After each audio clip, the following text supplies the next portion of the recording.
करें और सब्सक्राइब करें। दोस्तों आप लोग मुझे कमेंट करके जरूर बताइएगा कि आप लोगों का कितना प्रश्न सही हुआ है। प्रश्न संख्या 1 है, कुवलयमाला कथा के रचनाकार कौन है? उद्योतन सूरी हैं या फिर मेरुतुंग है या फिर दामोदर शर्मा है या फिर हेमचंद है? तो कुवलयमाला कथा के जो रचनाकार हैं वह है Udyotan Suri. Option number A सही हो जाएगा। चलिए हम लोग अगला प्रश्न देखते हैं। प्रश्न संख्या 2 देखते हैं। खुसरो की रचना खालिक बारी वस्तुतः है पहेलियों का संकलन है, मुकरियों का संकलन है या फिर फारसी हिंदी शब्दकोश है या फिर मनोरंजन परक रचना है? तो खुसरो की रचना खालिक बारी जो है फारसी हिंदी शब्दकोश है। ऑप्शन नंबर सी सही हो जाएगा। चलिए हम लोग अगला प्रश्न देखते हैं। प्रश्न संख्या 3 देखते हैं। प्रश्न संख्या 3 क्या है? किस समीक्षक ने विद्यापति की पदावलियों को जीव और परमात्मा के संबंध का रूपक माना है? हजारी प्रसाद द्विवेदी ने या फिर आनंद कुमार स्वामी ने या फिर शिव प्रसाद सिंह ने या फिर रामवृक्ष बेनीपुरी ने? दोस्तों यहाँ पर होगा रामवृक्ष बेनीपुरी। तो विद्यापति की पदावलियों को जीव और परमात्मा के संबंध का रूपक जो है किसने माना है? आनंद कुमार स्वामी जी ने माना है। ऑप्शन नंबर बी सही हो जाएगा। चलिए हम लोग अगला प्रश्न देखते हैं। प्रश्न संख्या 4 देखते हैं। प्रश्न संख्या 4 क्या है? सिंधी भाषा का विकास अपभ्रंश की किस शाखा से माना गया है? बताइए आप लोग, सिंधी भाषा का विकास जो है अपभ्रंश की किस शाखा से माना गया है? ब्राह्मण अपभ्रंश से या फिर पैशाची अपभ्रंश से या फिर मागधी अपभ्रंश से या फिर अर्धमागधी अपभ्रंश से? तो सिंधी भाषा का विकास जो है ब्राह्मण अपभ्रंश से माना गया है। ऑप्शन नंबर ए सही हो जाएगा। चलिए हम लोग अगला प्रश्न देखते हैं। प्रश्न संख्या 5 देखते हैं। प्रश्न संख्या 5 क्या है? इनमें से कौन सी भाषा भारतीय संविधान की 8वीं अनुसूची में नहीं है? डोंगरी नहीं है, संथाली नहीं है, बोडो नहीं है या फिर भोजपुरी नहीं है?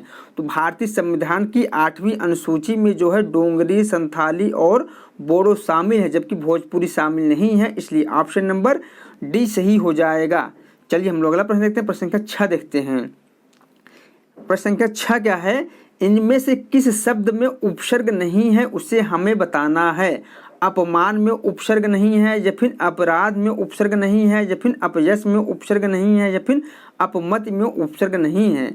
अपमान, अपयश और अपमति में जो है अप उपसर्ग है, जबकि अपराध में उपसर्ग नहीं लगा हुआ है, इसलिए ऑप्शन नंबर बी सही हो जाएगा। कौन सा? ऑप्शन नंबर बी सही हो जाएगा। चलिए हम लोग अगला प्रश्न देखते हैं। प्रश्न संख्या 7 देखते हैं। सबरस के रचनाकार कौन है? बताइए आप लोग, सबरस के रचनाकार कौन है? मुल्ला वजही हैं या फिर कुतुब शाह हैं या फिर इंसा अल्लाह खां हैं या फिर सैयद हुसैन अली खां हैं? तो सबरस के जो रचनाकार हैं वह है मुल्ला वजही। ऑप्शन नंबर ए सही हो जाएगा। चलिए हम लोग अगला प्रश्न देखते हैं। प्रश्न संख्या 8 देखते हैं। प्रश्न संख्या 8 क्या है? इनमें से कौन सी ध्वनि जो है संयुक्त व्यंजन है उसे हमें बताना है? तो बताइए आप लोग, इनमें से कौन सी एक ध्वनि जो है संयुक्त व्यंजन है? तो वह है क्या? जो है संयुक्त व्यंजन है, जबकि आधा चा और पूरा चा जो है द्वित्वत व्यंजन है, इसलिए ऑप्शन नंबर ए सही हो जाएगा। चलिए हम लोग अगला प्रश्न देखते हैं। प्रश्न संख्या 9 देखते हैं। पुष्पदंत की प्रबंध रचना इनमें से कौन सी है उसे हमें बताना है? तो रिठ, रेम चरियु और पौम चरियु जो है स्वयंभू की रचना है, जबकि भविष्यत्काहा जो है धनपाल की रचना है। रे कुमार चरियु जो है किसकी रचना है? पुष्पदंत की रचना है, इसलिए ऑप्शन नंबर बी सही हो जाएगा। चलिए हम लोग अगला प्रश्न देखते हैं। प्रश्न संख्या 10 देखते हैं। प्रश्न संख्या 10 क्या है? काम भाव और शरीर का सौंदर्य उनके यहाँ उत्सव रूप में है। विद्यापति के संदर्भ में यह कथन किसका है? रामस्वरूप चतुर्वेदी का है या फिर डॉक्टर नागेंद्र का है या फिर बच्चन सिंह का है या फिर आचार्य रामचंद्र शुक्ल का है? तो विद्यापति के संबंध में यह कथन जो है किसका है? रामस्वरूप चतुर्वेदी जी का है। ऑप्शन नंबर ए सही हो जाएगा। चलिए हम लोग अगला प्रश्न देखते हैं। प्रश्न संख्या 11 देखते हैं। प्रश्न संख्या 11 क्या है? मुसलमान अनुयायी जो है कबीर दास को किनका शिष्य मानते हैं? शेख तकी का शिष्य मानते हैं या फिर रज्जब का शिष्य मानते हैं या फिर मोइनुद्दीन चिश्ती का शिष्य मानते हैं या फिर नूर मोहम्मद का शिष्य मानते हैं? तो मुसलमान अनुयायी जो है कबीर दास को जो है शेख तकी का शिष्य मानते हैं, इसलिए ऑप्शन नंबर ए सही हो जाएगा। चलिए हम लोग अगला प्रश्न देखते हैं। प्रश्न संख्या 12 देखते हैं। फोर्ट विलियम कॉलेज के किस शिक्षक के माध्यम से हिंदी भाषा की पाठ्य पुस्तकों का प्रकाशन आरंभ हुआ? लॉर्ड मैकाले के, या फिर जॉर्ज ग्रियर्सन के, या फिर फादर कामिल बुल्के के, या फिर गिलक्राइस्ट के? तो फोर्ट विलियम कॉलेज के जिस शिक्षक के माध्यम से हिंदी भाषा की पाठ्य पुस्तकों का प्रकाशन आरंभ हुआ, उनका नाम था गिलक्राइस्ट। ऑप्शन नंबर डी सही हो जाएगा। चलिए हम लोग अगला प्रश्न देखते हैं। प्रश्न संख्या 13 देखते हैं। संशयात्मा किस कवि की रचना है? बताइए आप लोग, संशयात्मा जो है किस कवि की रचना है? अशोक वाजपेयी की है, कुंवर नारायण की है, या फिर ज्ञानेंद्र पथ की है, या फिर उदय प्रकाश की है? तो संशयात्मा जो है किसकी रचना है? ज्ञानेंद्र पथ की रचना है। ऑप्शन नंबर सी सही हो जाएगा। चलिए हम लोग अगला प्रश्न देखते हैं। प्रश्न संख्या 14 देखते हैं। प्रश्न संख्या 14 क्या है? एकांकी में अनुवृत्ति अथवा संकलन त्रय के अंतर्गत काल स्थान के साथ किसके निर्वाह की गणना की जाती है? पात्र के, या फिर कार्य के, या फिर प्रक्रिया के, या फिर पताका के? तो इसमें जो ऑप्शन सही हो जाएगा, ऑप्शन नंबर 20 सही हो जाएगा, कार्य के। चलिए हम लोग अगला प्रश्न देखते हैं। प्रश्न संख्या 15 देखते हैं। प्रश्न संख्या 15 क्या है? इनमें से कौन अनुभाव का एक भेद है, उसे हमें बताना है। तो बताइए आप लोग, इनमें से कौन सा एक जो है अनुभाव का भेद है? निर्वेद है, व्रीड़ा है, या फिर उन्माद है, या फिर आहार्य है?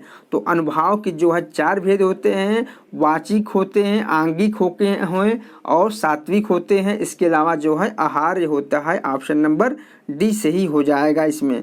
चलिए हम लोग अगला प्रश्न देखते हैं। प्रश्न संख्या 16 देखते हैं। प्रश्न संख्या 16 क्या है? शब्द में जहाँ मूल अर्थ नहीं बल्कि उसका व्यंग्यार्थ अभिप्रेत होता है, वहाँ कौन सी शब्द शक्ति होती है? अभिधा होता है, लक्षणा होता है, व्यंजना होता है, या फिर उपयुक्त सभी होता है? तो वहाँ पर जो है व्यंजना शब्द शक्ति होता है। ऑप्शन नंबर सी सही हो जाएगा। चलिए हम लोग अगला प्रश्न देखते हैं। प्रश्न संख्या 17 देखते हैं। जयशंकर प्रसाद कृत उर्वशी किस विधा की रचना है? गीत काव्य है, प्रगति है, नाटक है, या फिर चंपू काव्य है? तो जयशंकर प्रसाद कृत जो है उर्वशी जो है चंपू काव्य विधा की रचना है। ऑप्शन नंबर डी सही हो जाएगा। चलिए हम लोग अगला प्रश्न देखते हैं। प्रश्न संख्या 18 देखते हैं। काव्य दोष की परिभाषा इनमें से सबसे पहले किसने दी? दंडी ने दिया, भामा ने दिया, वामन ने दिया, या फिर आनंद वर्धन ने दिया? इसमें जो ऑप्शन सही हो जाएगा, काव्य दोष की सबसे पहले परिभाषा जो है वामन ने दिया। ऑप्शन नंबर सी सही हो जाएगा। चलिए हम लोग अगला प्रश्न देखते हैं। प्रश्न संख्या 19 देखते हैं। पाय महावर दैन को नाइन बैठी आए, फिर जान महावरी एड़ी मिढ़त जाए? इस काव्य पंक्ति में कौन सा अलंकार है? संदेह अलंकार है, भ्रातिमान अलंकार है, या फिर विशेषोक्ति अलंकार है, या फिर समासोक्ति अलंकार है? तो इस में जो है कौन सा अलंकार है? तो वह है भ्रातिमान अलंकार है। ऑप्शन नंबर बी सही हो जाएगा। चलिए हम लोग अगला प्रश्न देखते हैं। प्रश्न संख्या 20 देखते हैं। यथार्थवाद और छायावाद निबंध के रचयिता कौन है? जयशंकर प्रसाद हैं, शांत प्रिय द्विवेदी हैं, या फिर नंद दुलारे वाजपेयी हैं, या फिर मुकुटधर पांडे हैं? तो यथार्थवाद और छायावाद निबंध की जो रचनाकार है वह है Jaishankar Prasad. Option number A सही हो जाएगा। चलिए हम लोग अगला प्रश्न देखते हैं। प्रश्न संख्या 21 देखते हैं। प्रश्न संख्या 21 क्या है? मिला तेज से तेज किस विधा की रचना है? जीवनी विधा की रचना है, आत्मकथा विधा की रचना है, निबंध विधा की रचना है, या फिर संस्मरण विधा की रचना है? तो मिला तेज से तेज जो है जीवनी विधा की रचना है। इसकी रचनाकार जो है सुभद्रा कुमारी चौहान की पुत्री जो है सुधा चौहान है। तो सुधा चौहान ने अपनी माँ सुभद्रा कुमारी चौहान की जीवनी लिखी है यह मिला तेज से तेज, इसलिए ऑप्शन नंबर ए सही हो जाएगा। चलिए हम लोग अगला प्रश्न देखते हैं। प्रश्न संख्या 22 देखते हैं। छायावाद पुस्तक के लेखक कौन है? बताइए आप लोग, छायावाद जो है किसकी रचना है? देवराज की है, नामवर सिंह की है, या फिर रामविलास शर्मा की है, या फिर जयशंकर प्रसाद की है? तो छायावाद पुस्तक के जो लेखक हैं वह है doctor Namvar Singh. Option number B सही हो जाएगा। चलिए हम लोग अगला प्रश्न देखते हैं। प्रश्न संख्या 23 देखते हैं। एक पत्नी के नोट्स किसकी रचना है? बताइए आप लोग, एक पत्नी के नोट्स जो है किसकी रचना है? ममता कालिया की रचना है, चित्रा मुदगल की रचना है, या फिर मंजूर भगत की रचना है, या फिर मुहुर्मुहु निशा परवेज की रचना है? तो एक पत्नी की नोट्स जो है किसकी रचना है? ममता कालिया की रचना है। ऑप्शन नंबर ए सही हो जाएगा। कौन सा? ऑप्शन नंबर ए सही हो जाएगा। चलिए हम लोग अगला प्रश्न देखते हैं। निर्मल वर्मा का पहला कहानी संग्रह कौन सा है, उसे हमें बताना है। जड़ती झाड़ी है, या फिर बीच बहस में है, या फिर परिंदे हैं, या फिर कब्बे और काला पानी है। तो इसमें जो ऑप्शन सही हो जाएगा, निर्मल वर्मा का पहला कहानी जो संग्रह है वह है परिंदे। ऑप्शन नंबर सी सही हो जाएगा। चलिए हम लोग अगला प्रश्न देखते हैं। प्रश्न संख्या 25 देखते हैं। प्रश्न संख्या 25 क्या है? रस निष्पत्ति के संदर्भ में भुक्तिवाद किस आचार्य का मत है? अभिनव गुप्त का है, शंकु का है, भट्टनायक का है, या फिर भट्टलोलट का है। तो इसमें जो ऑप्शन सही हो जाएगा, रस निष्पत्ति के संदर्भ में भुक्तिवाद का मत जो है भट्टनायक का है। ऑप्शन नंबर सी सही हो जाएगा। चलिए हम लोग अगला प्रश्न देखते हैं। प्रश्न संख्या 26 देखते हैं। स्वरभंग किस प्रकार का अनुभाव है? बताइए आप लोग, स्वरभंग जो है किस प्रकार का अनुभाव है? कायिक है, वाचिक है, आहार है, या फिर सात्विक है? तो इसमें जो ऑप्शन सही हो जाएगा, स्वरभंग जो है सात्विक अनुभाव है। ऑप्शन नंबर डी सही हो जाएगा। चलिए हम लोग अगला प्रश्न देखते हैं। प्रश्न संख्या 27 देखते हैं। प्रश्न संख्या 27 क्या है? जयशंकर प्रसाद के किस नाटक का एक पात्र जो है सर्वनाग है? राजश्री नाटक का, या फिर स्कंदगुप्त नाटक का, या फिर जन्मेजय नाग यज्ञ नाटक का, या फिर विशाख नाटक का? तो इसमें जो ऑप्शन सही हो जाएगा, सर्वनाग जो है जिस नाटक का पात्र है वह है स्कंदगुप्त नाटक का। ऑप्शन नंबर बी सही हो जाएगा। चलिए हम लोग अगला प्रश्न देखते हैं। प्रश्न संख्या 28 देखते हैं। प्रश्न संख्या 28 क्या है? निम्नलिखित में से कौन सा नाटक जो है स्त्री समस्या से संबंधित नहीं है, उसे हमें बताना है। अंधा कुआं है, या फिर चिंदियों की एक झालर है, या फिर सच कहूँ तो, या फिर नेपथ्य राग? इसमें जो ऑप्शन सही हो जाएगा, ऑप्शन नंबर बी सही हो जाएगा। चिंदियों की एक झालर जो है नाटक जो है स्त्री समस्या से संबंधित नहीं है। बाकी तीनों नाटक जो है स्त्री समस्या से संबंधित नाटक हैं। ठीक है, चलिए हम लोग इसलिए ऑप्शन नंबर इसमें बी सही हो जाएगा। चलिए हम लोग अगला प्रश्न देखते हैं। प्रश्न संख्या 29 देखते हैं।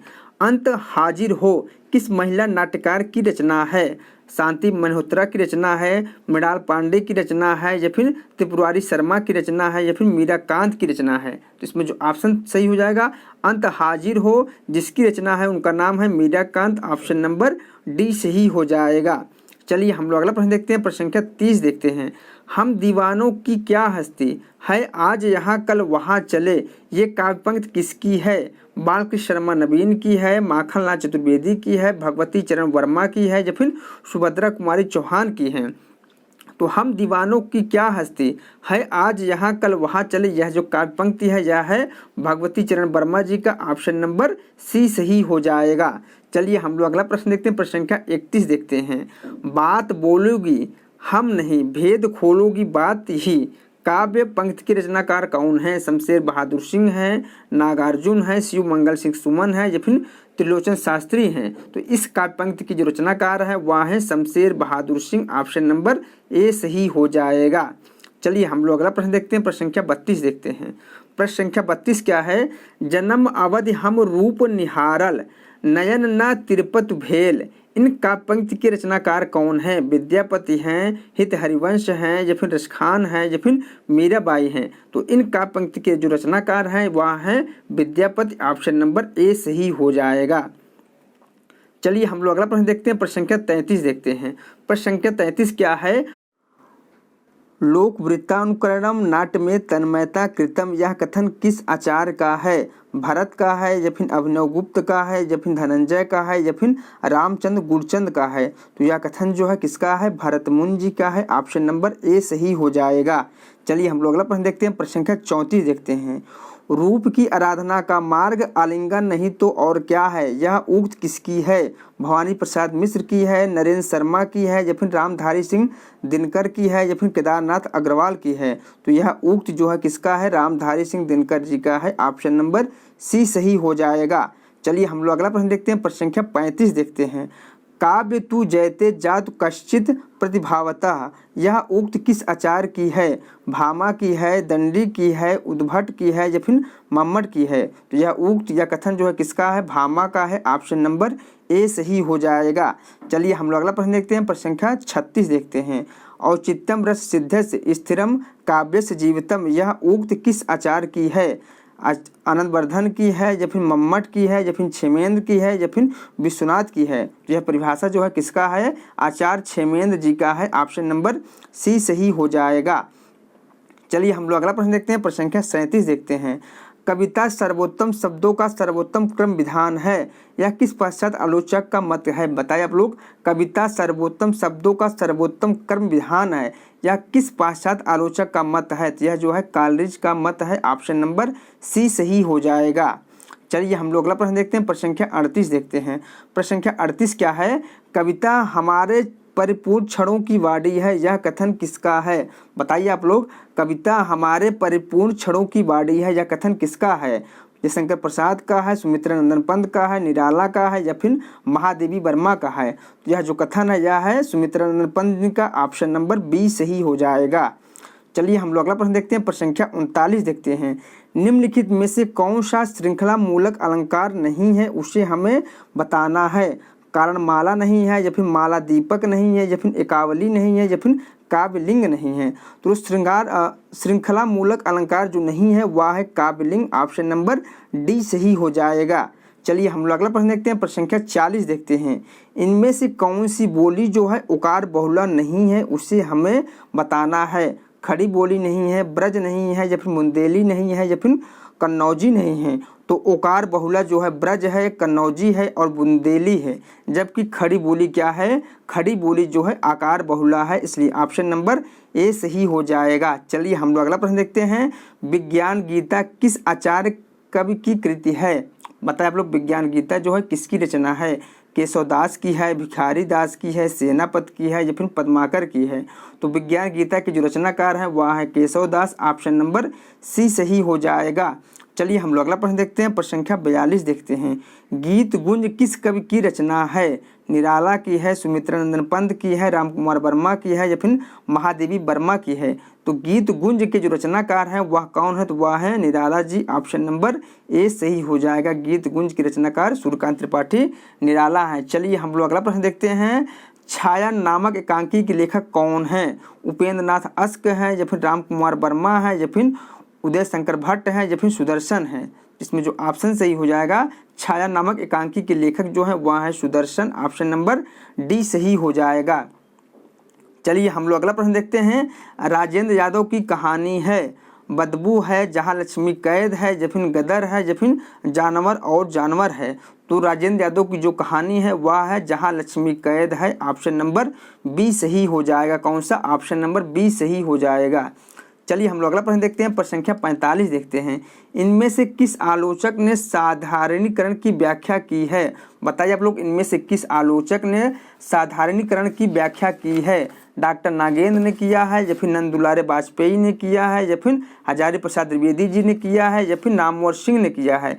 तो साधारणीकरण की व्याख्या जो है डॉक्टर नागेंद्र जी ने किया है। ऑप्शन नंबर ए सही हो जाएगा। जबकि जो है साधारणीकरण के प्रस्तोता जो है कौन है, भट्ट नायक हैं। चलिए हम लोग अगला प्रश्न देखते हैं, प्रश्न संख्या 46 देखते हैं। श्लेष अलंकार कितने प्रकार का होता है। बताइए आप लोग, श्लेष अलंकार जो है कितने प्रकार का होता है।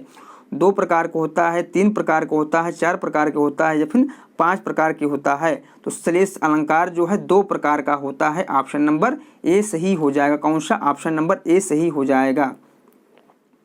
चलिए हम लोग अगला प्रश्न देखते हैं। प्रकाशन वर्ष के अनुसार इन उपन्यासों का सही अनुक्रम कौन सा है, उसे हमें बताना है। तो बताइए आप लोग, सर्वप्रथम कौन सा प्रकाशन हुआ था। सिंह सेनापति का हुआ था या फिर अलका का हुआ था या फिर शेखर एक जीवनी का हुआ था या फिर राम रहीम का हुआ था। तो सर्वप्रथम जो है अलका उपन्यास का प्रकाशन हुआ था। इसकी रचनाकार कौन है, तो इसकी रचनाकार जो है निराला है। यह जो है 1933 ईस्वी में प्रकाशित हुआ था। उसके बाद जो है राम रहीम, यह जो है 1936 ईस्वी में प्रकाशित हुआ था। इसकी रचनाकार जो है राधिका रमण प्रसाद सिंह हैं। जबकि शेखर एक जीवनी जो है कब प्रकाशित हुआ था, 1940 ईस्वी में प्रकाशित हुआ था। इसके रचनाकार कौन है, इसके रचनाकार जो है अज्ञेय हैं। सिंह सेनापति कब प्रकाशित हुआ था, तो यह जो है 1942 ईस्वी में प्रकाशित हुआ था सिंह सेनापति। इसके रचनाकार जो है राहुल संकृतायन है, इसलिए ऑप्शन नंबर इसमें बी सही हो जाएगा।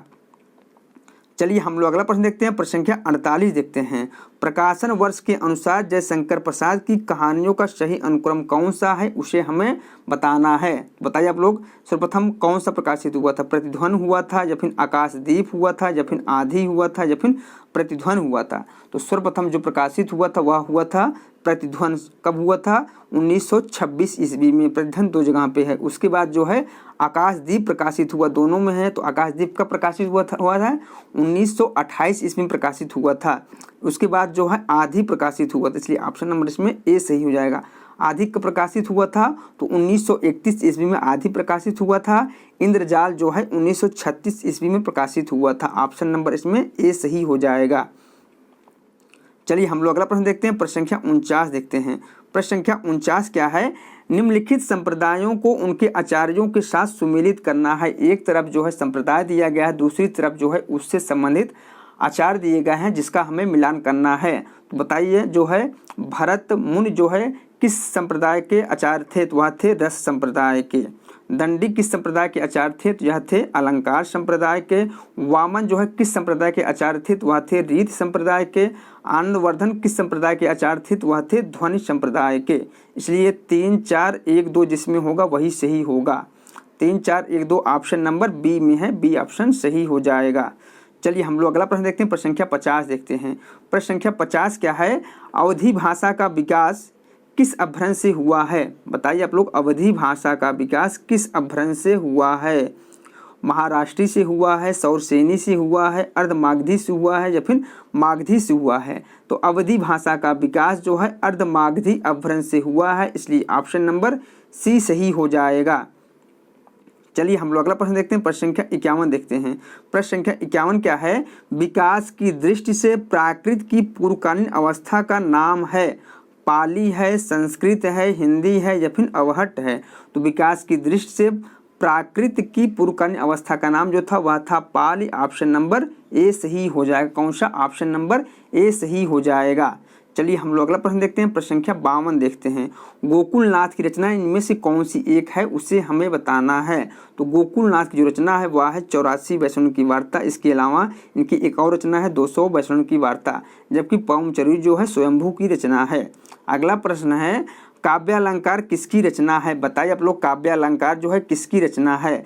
भामा का है, राजशेखर का है, दंडी का है, या फिर रुद्रभट्ट का है? तो काव्यालंकार के जो रचनाकार है वह है भामा। ऑप्शन नंबर ए सही हो जाएगा। कौन सा?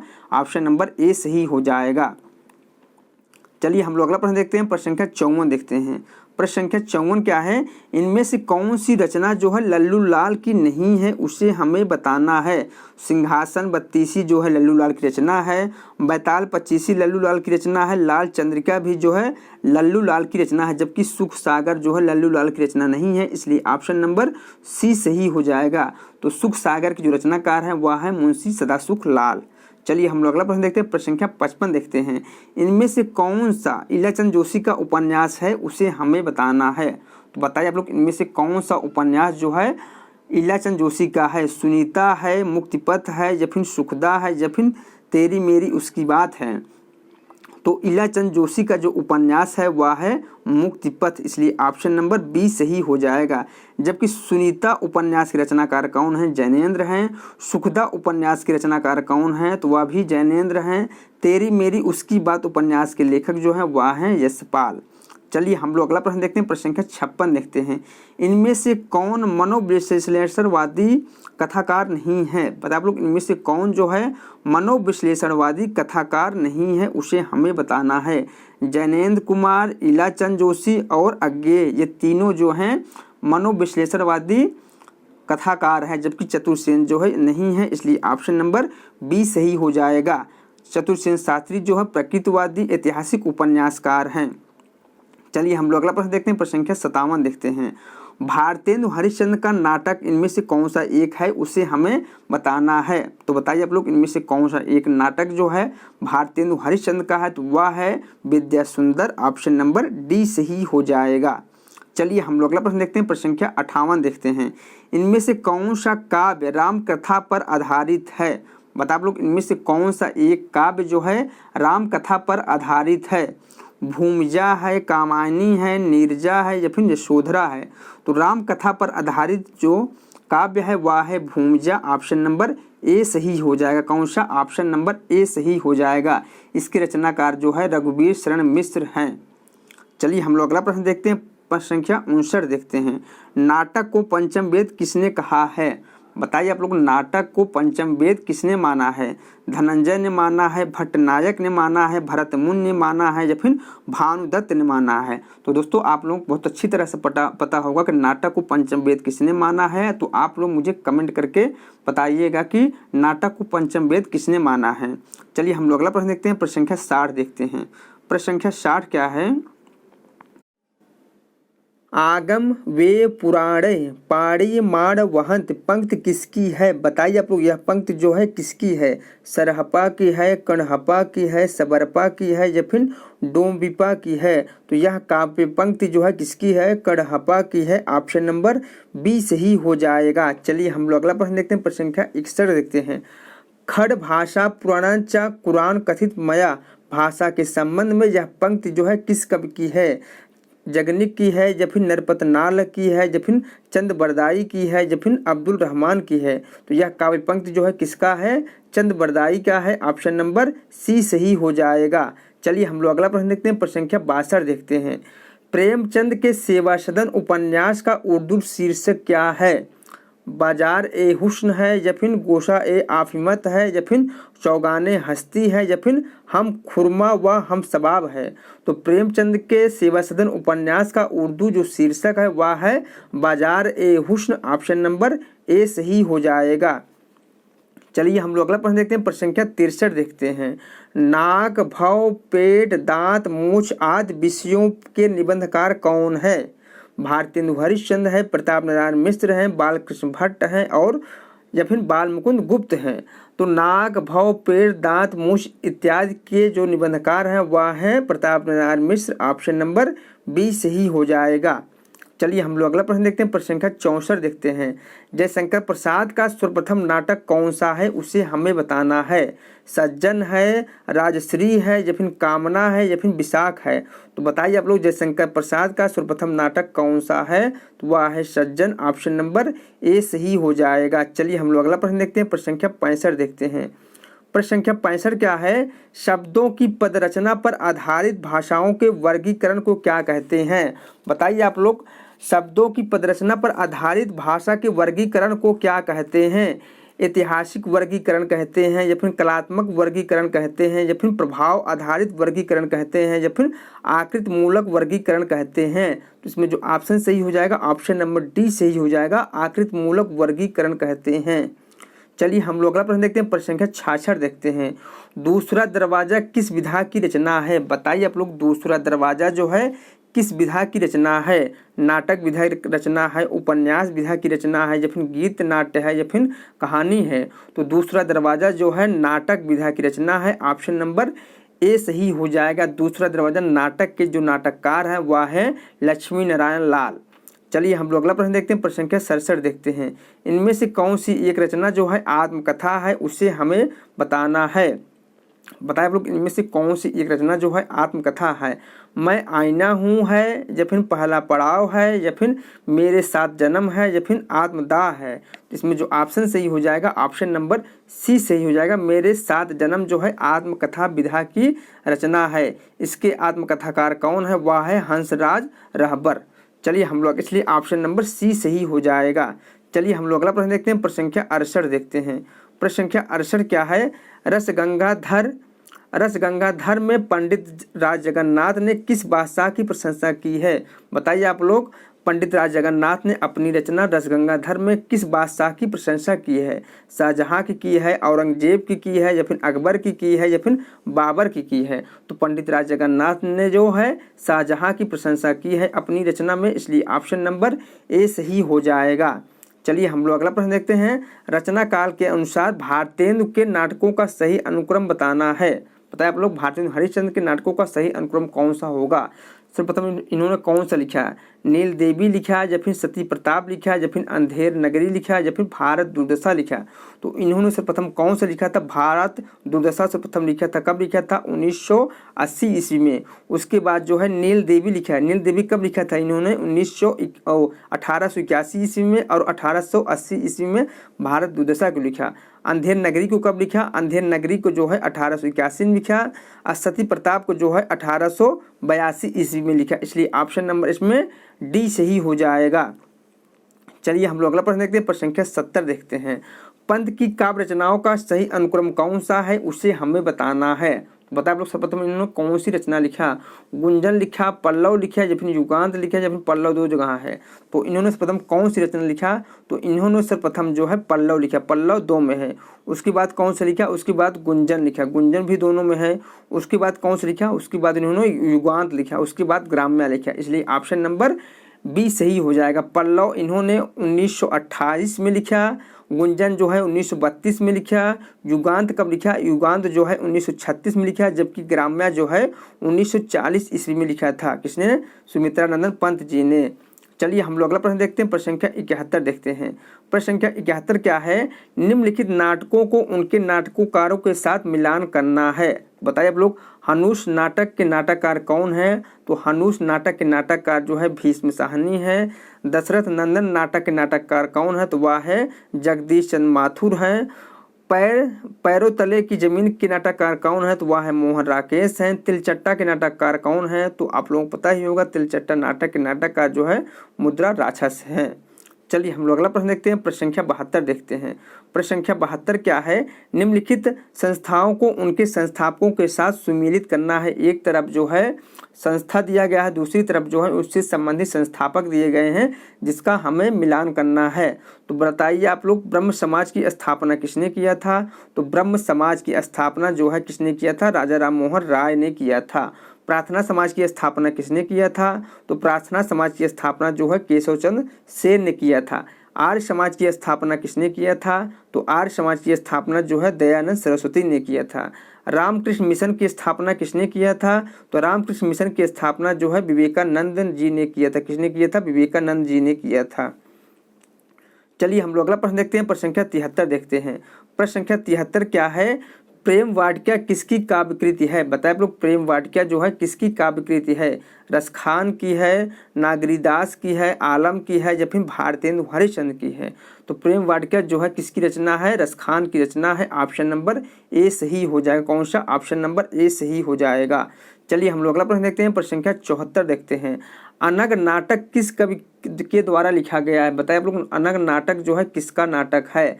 भारतेंदु का है या फिर मैथिली शरण गुप्त का है या फिर सुमित्रानंदन पंत का है या फिर डॉक्टर रामकुमार वर्मा का है? तो अनग नाटक के जो नाटककार है वह है Maithili Sharan Gupt. Option number B सही हो जाएगा। चलिए हम लोग अगला प्रश्न देखते हैं। प्रश्न संख्या 75 देखते हैं। प्रेम सागर के लेखक कौन है? बताइए आप लोग। प्रेम सागर जो है किसकी रचना है? लल्लू लाल की रचना है या फिर इंसान खां की रचना है या फिर सदल मिश्र की रचना है या फिर बालकृष्ण भट्ट की रचना है? तो प्रेम सागर की जो रचनाकार है वह है लल्लू लाल। ऑप्शन नंबर सी सही हो जाएगा। कौन सा? ऑप्शन नंबर सी सही हो जाएगा। चलिए हम लोग अगला प्रश्न देखते हैं। प्रश्न संख्या 76 देखते हैं। प्रश्न संख्या 76 क्या है?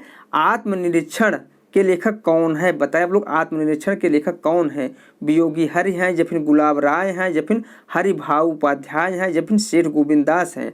तो आत्मनिरीक्षण के लेखक जो है वह है सेठ Govind Das. Option number D सही हो जाएगा। चलिए हम लोग अगला प्रश्न देखते हैं। प्रश्न संख्या 77 देखते हैं।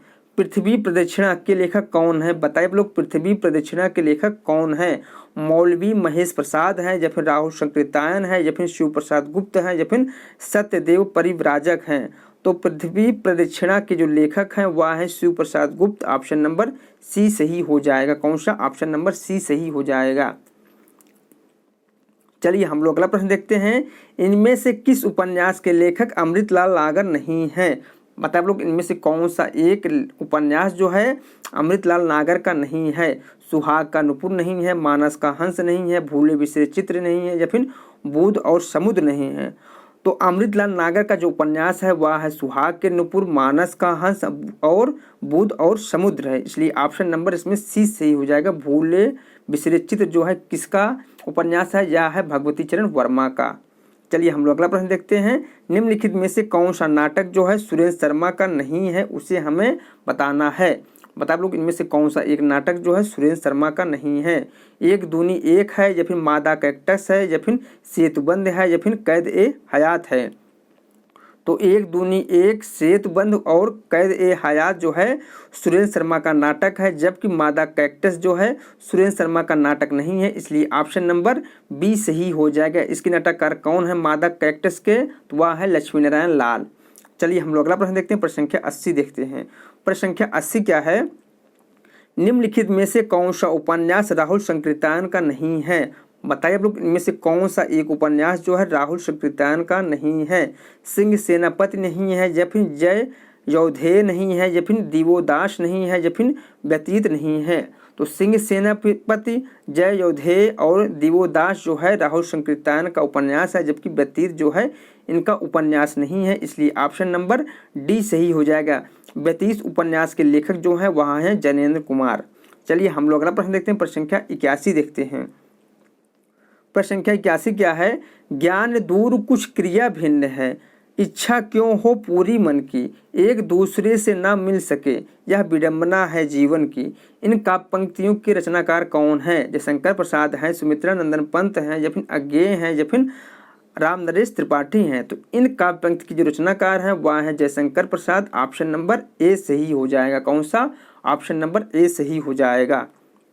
चलिए हम लोग अगला प्रश्न देखते हैं, प्रश्न संख्या 82 देखते हैं। कंठोष ध्वनि का उदाहरण कौन सा है? बता आप लोग इनमें से कौन सा एक जो है कंठोष ध्वनि का उदाहरण है? तो वह है ऑप्शन नंबर ए, और जो है कंठोष ध्वनि का उदाहरण है, जबकि आपका जो है कंठ ध्वनि का उदाहरण है। चलिए हम लोग अगला प्रश्न देखते हैं, प्रश्न संख्या 83 देखते हैं। पश्चिमी हिंदी की दो बोलियों का सही अनुक्रम कौन सा है, उसे हमें बताना है। बता आप लोग पश्चिमी हिंदी की दो बोलियों का सही युग्म कौन सा है? कन्नौजी अवधी है, या फिर ब्रज बाघेली है, या फिर छत्तीसगढ़ी बांगरू है, या फिर खड़ी बोली और बुंदेली है। तो पश्चिमी हिंदी की बोलियों का सही युग्म जो है वह है खड़ी बोली और बुंदेली। ऑप्शन नंबर डी सही हो जाएगा। चलिए हम लोग अगला प्रश्न देखते हैं, प्रश्न संख्या 84 देखते हैं। प्रश्न संख्या 84 क्या है? शब्द जब वाक्य में प्रयुक्त होने की योग्यता प्राप्त करता है तो उसे क्या कहा जाता है? वाक्य कहा जाता है, ध्वनि कहा जाता है, पद कहा जाता है, या फिर समास कहा जाता है। तो बताइए आप लोग, शब्द जब वाक्य में प्रयुक्त होने की योग्यता प्राप्त करता है तो उसे क्या कहा जाता है? तो उसे जो है पद कहा जाता है। ऑप्शन नंबर सी सही हो जाएगा। कौन सा?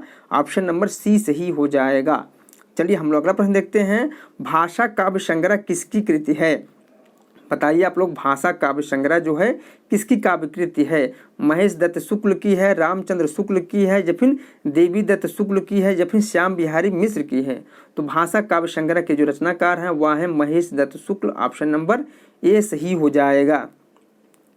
चलिए हम लोग अगला प्रश्न देखते हैं।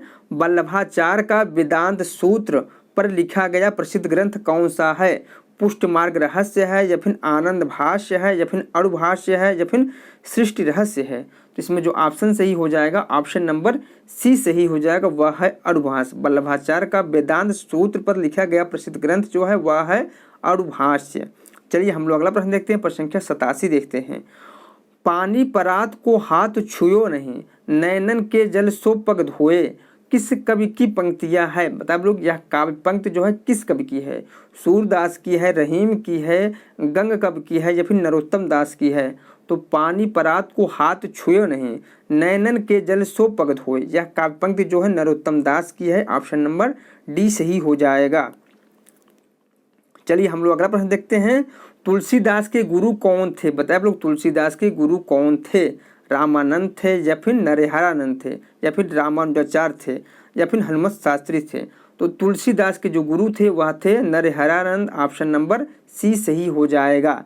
चलिए हम लोग अगला प्रश्न देखते हैं। कवित रत्नाकर किस कवि की कृति है? बताए आप लोग, कवित रत्नाकर जो है किस कवि की कृति है?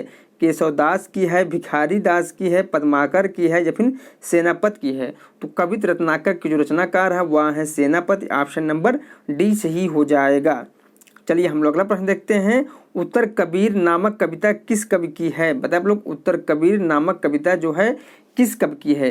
केदारनाथ सिंह का है, अशोक वाजपेयी का है, कुंवर नारायण का है या फिर ज्ञानेंद्र पत्त का है? तो उत्तर कबीर नामक कविता के जो लेखक है वह है Kedarnath Singh. Option number A सही हो जाएगा। कौन सा? ऑप्शन नंबर ए सही हो जाएगा। चलिए हम लोग अगला प्रश्न देखते। इनमें से किस बोली का बिहारी हिंदी से संबंध नहीं है उसे हमें बताना है। अवधी का नहीं है या फिर मगही का नहीं है या फिर भोजपुरी का नहीं है या फिर मैथिली का नहीं है।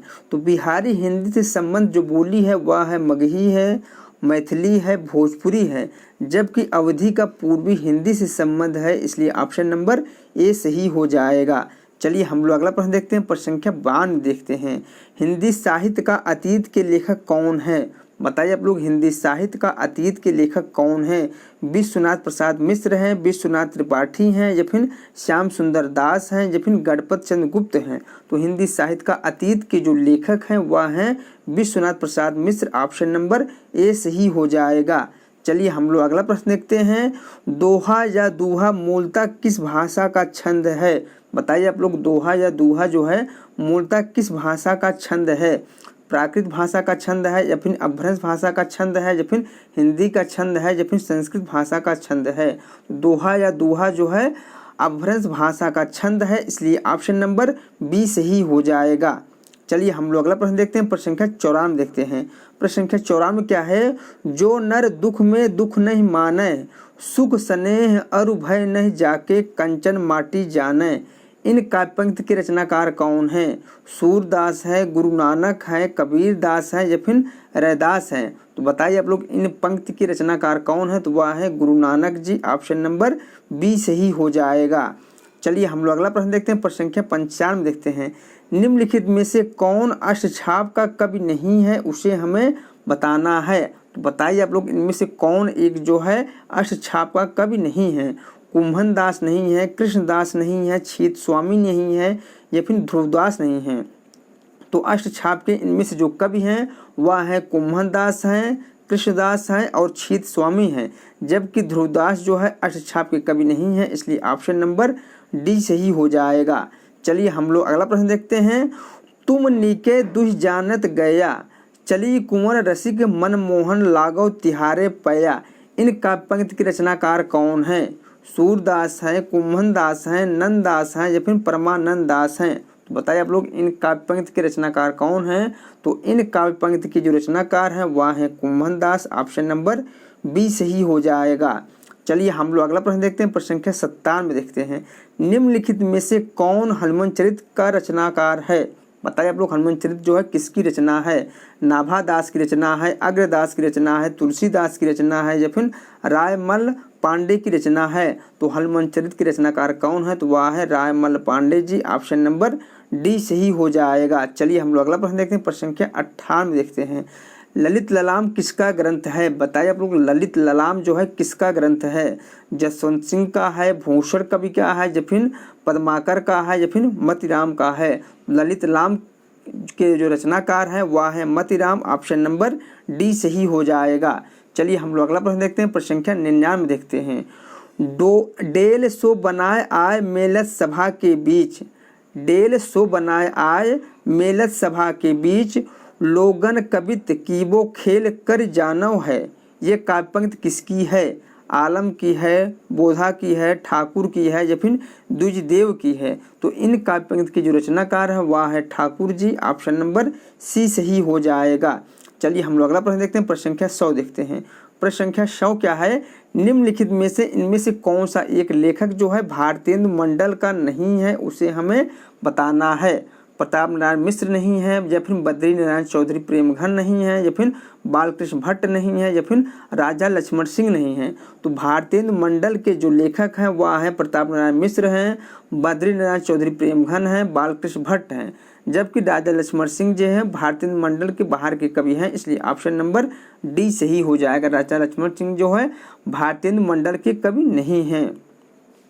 चलिए हम लोग अगला प्रश्न देखते हैं। प्रश्न संख्या 101 देखते हैं। रस कलश किसकी रचना है? बताए रस कलश जो है किसकी रचना है? श्रीधर पाठक की है, हरिऔध की है या फिर मैथिली शरण गुप्त की है या फिर जयशंकर प्रसाद की है? तो रस कलश के लेखक जो है कौन है? हरिऔध है। कौन है? हरिऔध की रचना है। चलिए हम लोग अगला प्रश्न देखते हैं, प्रश्न संख्या 102 देखते हैं। प्रश्न संख्या 102 क्या है, निम्नलिखित में से किस उपन्यास को स्त्री लेखन का प्रस्थान बिंदु माना गया है। बताएं आप लोग इनमें से कौन सा एक उपन्यास जो है स्त्री लेखन का प्रस्थान बिंदु माना गया है। मित्रों मरजानी को माना गया है, या फिर कठगुलाब को माना गया है, या फिर आवा को माना गया है, या फिर चाक को माना गया है। तो बताइए आप लोग इसमें से कौन सा ऑप्शन सही हो जाएगा। ऑप्शन नंबर इसमें ए सही हो जाएगा, मित्रों मरजानी को माना गया है। तो दोस्तों आप लोग मुझे कमेंट करके बताइएगा कि मित्रों मरजानी जो है किसका उपन्यास है। चलिए हम लोग अगला प्रश्न देखते हैं, प्रश्न संख्या 103 देखते हैं। निम्नलिखित में से दो समानांतर कथा प्रसंगों पर चलने वाला शंकर शेष का कौन सा नाटक है। बताइए आप लोग, दो समानांतर कथा प्रसंगों पर चलने वाला नाटक शंकर शेष का कौन सा है। तो वह है एक और द्रोणाचार्य। ऑप्शन नंबर सी सही हो जाएगा। चलिए हम लोग अगला प्रश्न देखते हैं, प्रश्न संख्या 104 देखते हैं। कविता करना अत्यंत पुण्य का फल है, इस दुराशा और अत्यंत उत्कंठा से कभी जीवन व्यतीत करने की इच्छा हुई। यह संवाद पंक्ति जयशंकर प्रसाद के किस नाटक से लिया गया है। चंद्रगुप्त से, या फिर ध्रुवस्वामिनी से, या फिर स्कंदगुप्त से, या फिर राजश्री से। तो इसमें जो ऑप्शन सही हो जाएगा ऑप्शन नंबर सी सही हो जाएगा, स्कंदगुप्त से लिया गया है। चलिए हम लोग अगला प्रश्न देखते हैं, प्रश्न संख्या 105 देखते हैं। बताइए आप लोग ठेठ कहानी जो है किसकी है। बताइए आप लोग ठेठ कहानी के कहानीकार कौन है। अज्ञेय हैं, फणीश्वरनाथ रेणु हैं, अमरकांत हैं, या फिर मोहन राकेश हैं। तो ठेठ कहानी के कहानीकार जो है वह है Phanishwarnath Renu. Option number B सही हो जाएगा। चलिए हम लोग अगला प्रश्न देखते हैं, प्रश्न संख्या 106 देखते हैं। निम्नलिखित में से महावीर प्रसाद द्विवेदी का कथन कौन सा है, उसे हमें बताना है। भाषा, ऑप्शन ए है भाषा संसार का नादमय चित्र है, ध्वनिमय स्वरूप है। यह जो कथन किसका है, तो यह है सुमित्रा नंदन पंत जी का। मनुष्य की मुक्ति की तरह कविता की भी मुक्त होती है, यह कथन किसका है, तो यह कथन जो है निराला का है। कवित्व को आत्मा की अनुभूति कहते हैं, यह कथन किसका है, यह कथन जो है जयशंकर प्रसाद का है। जबकि महावीर प्रसाद द्विवेदी का जो कथन है वह है अर्थ षोडश ही कविता का प्राण है, यह कथन जो है महावीर प्रसाद द्विवेदी का है। इसलिए ऑप्शन नंबर डी सही हो जाएगा। चलिए हम लोग अगला प्रश्न देखते हैं, प्रश्न संख्या 107 देखते हैं। प्रकाशन काल के आधार पर भीष्म साहनी के नाटकों का सही अनुक्रम कौन सा है, उसे हमें बताना है। बताइए आप लोग भीष्म साहनी के नाटकों का सही अनुक्रम कौन सा है। तो भीष्म साहनी ने कुल 6 नाटक लिखा था। पहला लिखा था हनुष 1977 में, दूसरा लिखा था कबीरा खड़ा बाजार में 1981 में, तीसरा लिखा था माधवी जो है 1984 में, चौथा लिखा था मुआवजे 1993 ईस्वी में, उसके बाद रंग दे बसंती चोला जो है 1998 ईस्वी में लिखा था, जबकि आलमगीर जो है 1999 ईस्वी में लिखा था। इसलिए हनुष, माधवी, मुआवजे और आलमगीर जो है यही सही क्रम होगा। इसलिए ऑप्शन नंबर ए सही हो जाएगा। चलिए हम लोग अगला प्रश्न देखते हैं, प्रश्न संख्या 108 देखते हैं। प्रश्न संख्या 108 क्या है, रचना काल की दृष्टि से निम्नलिखित ग्रंथों का सही अनुक्रम कौन सा है, उसे हमें बताना है। तो इसमें जो सर्वप्रथम होगा वह होगा काव्यादश। इसके लेखक कौन है, इसके लेखक जो है दंडी है, या 7वीं सदी की रचना है। उसके बाद जो है ध्वन्यालोक लिखा गया, इसके रचनाकार जो है आनंदवर्धन है, यह जो है 9वीं सदी की रचना है। उसके बाद जो है काव्य मीमांसा लिखा गया, इसके रचनाकार जो है राजशेखर है, यह जो है 10वीं सदी की रचना है। उसके बाद जो है साहित्य दर्पण लिखा गया, इसके रचनाकार आप लोगों को पता होगा, इसके रचनाकार जो है विश्वनाथ है, यह जो है 14वीं सदी की रचना है। इसलिए ऑप्शन नंबर बी सही हो जाएगा। चलिए हम लोग अगला प्रश्न देखते हैं, प्रश्न संख्या 109 देखते हैं। इनमें से कौन सा युग्म जो है अघोष ध्वनि है, उसे हमें बताना है। आप लोग इनमें से कौन सा एक युग्म जो है अघोष ध्वनि है, तो वह है पा और फा। ऑप्शन नंबर सी सही हो जाएगा। चलिए हम लोग अगला प्रश्न देखते हैं, प्रश्न संख्या 110 देखते हैं। निम्नलिखित में से रामदहिन मिश्र की कृत कौन सी है, उसे हमें बताना है। बताए आप लोग इनमें से कौन सी एक रचना जो है रामदहिन मिश्र की है, तो वह है प्रवेशिका हिंदी व्याकरण। ऑप्शन नंबर बी सही हो जाएगा। कौन सा, ऑप्शन नंबर बी सही हो जाएगा। चलिए हम लोग अगला प्रश्न देखते हैं। अगला प्रश्न क्या है, हिंदी साहित्य के रीतकाल का श्रृंगार काल नाम किस विद्वान ने दिया या फिर किस इतिहासकार ने दिया? आचार्य रामचंद्र शुक्ल ने दिया या फिर हजारी प्रसाद द्विवेदी ने दिया या फिर विश्वनाथ प्रसाद मिश्र ने दिया या फिर डॉक्टर रामकुमार वर्मा ने दिया? तो रीतकाल का नाम जो है, श्रृंगार काल नाम किसने दिया था? वह दिया था विश्वनाथ प्रसाद मिश्र जी ने। ऑप्शन नंबर सी सही हो जाएगा। कौन सा? ऑप्शन नंबर सी सही हो जाएगा। चलिए हम लोग अगला प्रश्न देखते हैं, किस रासो काव्य की कथा का वर्णन सुक-सुकी के द्वारा किया गया है? बताएं आप लोग, किस रासो काव्य का कथा का वर्णन जो है सुक-सुकी के रूप में किया गया है? पृथ्वीराज रासो का या फिर कीर्ति पताका का या फिर विशलदेव रासो का या फिर खुमार रासो का? तो सुक-सुकी के द्वारा किया गया जो रचना है वह है Prithviraj Raso. Option number A सही हो जाएगा। चलिए हम लोग अगला प्रश्न देखते हैं, प्रश्न संख्या 113 देखते हैं। प्रश्न संख्या 113 क्या है, संत मत के अलावा शब्द शब्द का प्रश्न और किस पंथ में हुआ है? सिद्ध में हुआ है, जैन में हुआ है, नाथ पंथ में हुआ या फिर सखी संप्रदाय में हुआ है? तो इसमें जो ऑप्शन सही हो जाएगा ऑप्शन नंबर सी सही हो जाएगा, नाथ पंथ में हुआ है। चलिए हम लोग अगला प्रश्न देखते हैं, प्रश्न संख्या 114 देखते हैं। प्रश्न संख्या 114 क्या है, हजारी प्रसाद द्विवेदी के अनुसार घत्ता शब्द का व्यवहार मूलतः किस अर्थ में होता रहा है? बताए आप लोग, हजारी प्रसाद द्विवेदी के अनुसार घत्ता शब्द का व्यवहार मूलतः किस अर्थ में होता रहा है? तो वह होता रहा है छेदन के अर्थ में। ऑप्शन नंबर सी सही हो जाएगा। कौन सा? ऑप्शन नंबर सी सही हो जाएगा। चलिए हम लोग अगला प्रश्न देखते हैं, प्रश्न संख्या 115 देखते हैं। प्रश्न संख्या 115 क्या है, निम्नलिखित में से कौन सा ब्रह्म संप्रदाय का प्रवर्तक है? बताओ लोग, इनमें से कौन एक जो है ब्रह्म संप्रदाय के प्रवर्तक हैं? विष्णु स्वामी है या फिर निम्बारकाचार्य है या फिर हित हरिवंश है या फिर माधवाचार्य हैं? तो ब्रह्म संप्रदाय के जो प्रवर्तक आचार्य है वह है माधवाचार्य। ऑप्शन नंबर डी सही हो जाएगा। कौन सा? ऑप्शन नंबर डी सही हो जाएगा। चलिए हम लोग अगला प्रश्न देखते हैं, प्रश्न संख्या 116 देखते हैं। प्रश्न संख्या 116 क्या है, निम्नलिखित में से ज्ञानदीप की रचनाकार कौन है? बताए आप लोग, ज्ञानदीप जो है किसकी रचना है? उस्मान कवि की है, कासिम शाह की है, नंदास की है या फिर शेख नबी की है? तो ज्ञानदीप की जो रचनाकार है वह है शेख नबी। ऑप्शन नंबर डी सही हो जाएगा। कौन सा? ऑप्शन नंबर डी सही हो जाएगा। चलिए हम लोग अगला प्रश्न देखते हैं, प्रश्न संख्या 117 देखते हैं। प्रश्न संख्या 117 क्या है, कमल दल नयनन की उन्मान बिसरत नाही सखी मने मन ते मंद मंद मुस्कान। या उपयुक्त काव्य किस रचनाकार की है? नंददास की है, मीराबाई की है, रहीम की है या फिर रसखान की है? तो यह काव्य पंक्ति किसका है? तो यह काव्य पंक्ति जो है रहीमदास जी का है। ऑप्शन नंबर सी सही हो जाएगा। चलिए हम लोग अगला प्रश्न देखते हैं, प्रश्न संख्या 118 देखते हैं। प्रश्न संख्या 118 क्या है, गोरख जगायो जोग भगत भगायो लोग। यह काव्य पंक्ति किसकी है? गोरखनाथ की है, कबीर दास की है, तुलसीदास की है या फिर जयसी की है? तो यह काव्य पंक्ति जो है किसका है? यह है तुलसीदास जी का। ऑप्शन नंबर सी सही हो जाएगा। चलिए हम लोग अगला प्रश्न देखते हैं, प्रश्न संख्या 119 देखते हैं। प्रश्न संख्या 119 क्या है, हिंदू हृदय और मुसलमान हृदय आमने सामने करके अजनबी पर मिटाने वालों में इन्हीं का नाम लेना पड़ेगा। आचार्य रामचंद्र शुक्ल। उक्त कथन किस कवि के संबंध में है? बताओ लोग, यह कथन जो है आचार्य रामचंद्र शुक्ल के अनुसार किस कवि के संबंध में है? कबीर दास के संबंध में, जायसी के संबंध में, रहीम दास के संबंध में या फिर रसखान के संबंध में?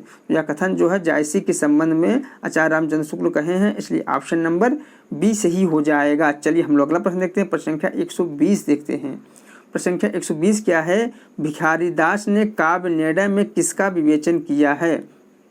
बताइए आप लोग, भिखारी दास ने अपने रचना काव्य निर्णय में किसका विवेचन किया है? तो इन्होंने सर्वांग विवेचन का विवेचन किया है, सर्वांग का विवेचन किया है, इसलिए ऑप्शन नंबर ए सही हो जाएगा। चलिए हम लोग अगला प्रश्न देखते हैं, प्रश्न संख्या 121 देखते हैं। त्रिभुवन में कौन सा समास है? बताए आप लोग, त्रिभुवन में कौन सा समास है? द्वंद्व समास है, द्विगु समास है, तत्पुरुष समास है या फिर बहुब्रीहि समास है? तो त्रिभुवन में कौन सा समास है? तो वह है द्विगु समास। ऑप्शन नंबर बी सही हो जाएगा। चलिए हम लोग अगला प्रश्न देखते हैं, प्रश्न संख्या 122 देखते हैं। जो मानवता के विरुद्ध हो उसे क्या कहेंगे? बताए आप लोग, जो मानवता के विरुद्ध हो उसे क्या कहेंगे? मानवीय कहेंगे, अमानवीय कहेंगे या फिर अपौरुषेय कहेंगे या फिर कोई नहीं?